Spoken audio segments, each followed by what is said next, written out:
date is, all your votes will be in. There's no extensions on that. Um, I'm nervous. Dan, how are you feeling? I would Studio agree I'm nervous. I feel like this is the presidency where like most of my life changes are happening. Like I'm getting married, I'll be having kids, I'll be buying a house, all within the next presidential cycle. cycle, correct? So yeah, it's definitely made me think more this time around than any other. I'm extremely nervous. The reason is though that there's like people who are making decisions based off of wrong Mm, information. And that bothers me the most. And also seeing even the impact that maybe a Elon Musk has from owning yeah, X and the things that I see on there. I'm like, who are these accounts that I don't even follow? I have no idea who they are, but all I'm getting is all this Trump, Trump, Trump, yeah. Trump stuff. It's taken over the algorithm. Yeah, it's taken over. And it's like, this is not what I would be looking for on my feed. But I Right. also wonder how other people are affected, people who maybe are not going to go and look at the news themselves or watch what people are saying themselves, that are hearing things and repeating things that aren't true. And that's how so much misinformation has gotten out. I think, this election in particular. But we want to see how you guys are feeling because this is your show. It's all about you. Cassandra, how are you feeling about everything today? I feel like if I cheated on my husband, and for some reason now I got to take a pregnancy test to see who's the daddy. Oh, wow. That's what I feel like today. I Oh, have never felt like this before in my life, oh my and I've God. dated multiple times. Today, I had to take the day off. Yeah, the anxiety, right, from not knowing what's about to happen. Like it could go either way. It could go either way. You know what you want it to be, but God forbid. Listen, if I have to keep some faith for 4 more years, I'm not going to survive it. I'm not going to survive it. All right. Well, thank you for calling and sharing with us. We're in this together. Hello, hello. Good morning. Good morning. How you feeling today? I'm doing pretty good. How about yourself? Oh, I'm okay. What are you thinking? Like Good. election day? What about that? I feel like this election is going to run like the 2020 elections, with the miscounts and things like that. Unfortunately, I don't think it's going to work in our favor. We'll Kamala get in office, and I also think that there's going to be a point to where they're like, oh, Trump had like the populist votes, I guess, so Hmm. he won, over majority. And hopefully, it doesn't turn out that way. But the way America's been going, man, you can't only but foresee the future. So I Right. just So hope so you're preparing yourself for the worst. yeah, in other words, prepare myself for the worst, and I just hate that like basic rights will be taken away. You know what I mean? If we don't get out there and vote for the right person to get the right person in the office. Did you vote? Yes, definitely, definitely. Okay, just making sure. Well, thank you for calling. Hannah, how you feeling today? Hey! Hey, Hannah. I'm great just from hearing you. I always my whole life heard you on 103 Jams and knowing you got your own artist Thank is amazing you. again. It's a Um, blessing, Hannah. So what are you thinking today about election day? I'm trying to give everything to God. I'll be honest with you. I am for Harris all the way. I feel like I have a daughter, Hmm. and it's really deep to know the rights that can be taken away and stripped.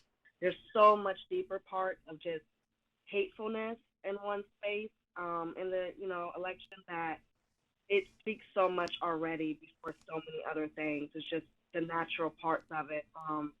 At school, it's just I think about Handmaid's Tale. I don't know if you Oh ever saw man, that, yes. but like I All have those children. restrictions. Yeah, and rights of women, and that's what I think about when I think about Trump in office. And it's very emotional, but my anxiety has been off the roof. I'm literally on the way to go vote.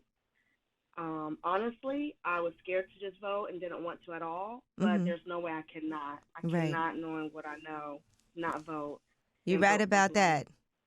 Yeah, All right. Well, yeah. thank you for calling, Hannah. Thank you. Have a great day. You too. Erica Ford, hey. How are you doing? I'm good. Well, listen, we're asking people how you feeling today. And for Yeah. you, you're somebody that's very publicly been going to the White House, making sure you do what you can do for anti-gun violence and just Yeah. all the good things. How are you feeling today, Erica? So I have layers, right? And so the first layer, of course, like a lot of folks, I have anxiety. I have anger, right? And I have anger because I'm watching so many black men talk about they're voting for Trump. And the reasons why they're giving that they're voting for Trump is, first off, wrong information. Yep. And it's the most ignorant stuff I've ever heard in my entire life.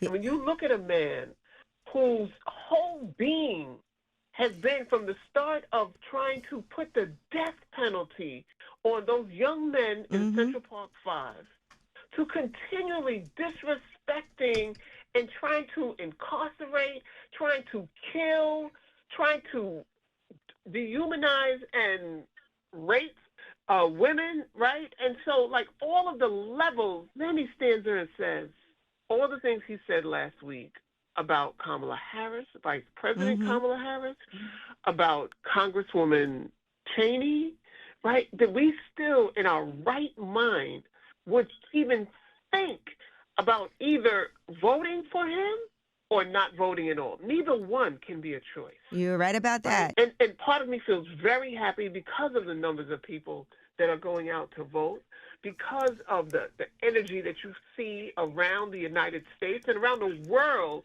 that we're finally going to have someone in the office that represents us all, that has put her life totally on the working front line for people. Like, she didn't just start working with gun violence with us.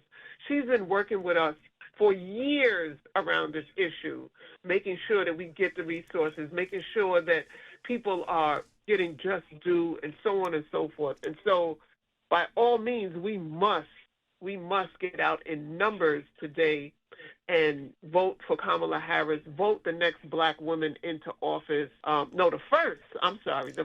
very first black woman president into office. And let's make history, and let's get our children's lives back. Let's get our seniors who are very nervous about cutting Social Security, which is one of his plans. Like, people don't think about their parents. Think about the kids. Think about education. Getting rid of the Department of Education, all of the things that are being proposed. And what's going to happen, even, God willing, when he loses, that we have to be really careful and vigilant during that time as well. That's 1,000%, and so we need to be on point. Like, in our communities, we don't need to respond to fear, but we need to be on point. Yeah, we just have to make sure. Focused. We need to not ignite something that doesn't need igniting, right? Because you got to pick your battles. And you got to be smart. And so let's not give in to the rumor mongering. Let's continue to pull together. Let's continue to put love over hate.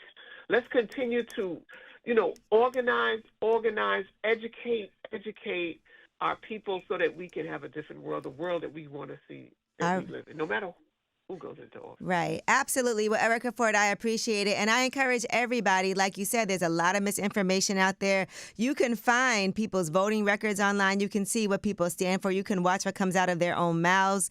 So make sure that you get correct information. All right? Exactly. All right, Erica, I hope to see you soon in person, in real life. Yes. Take care. Thank you. Way up.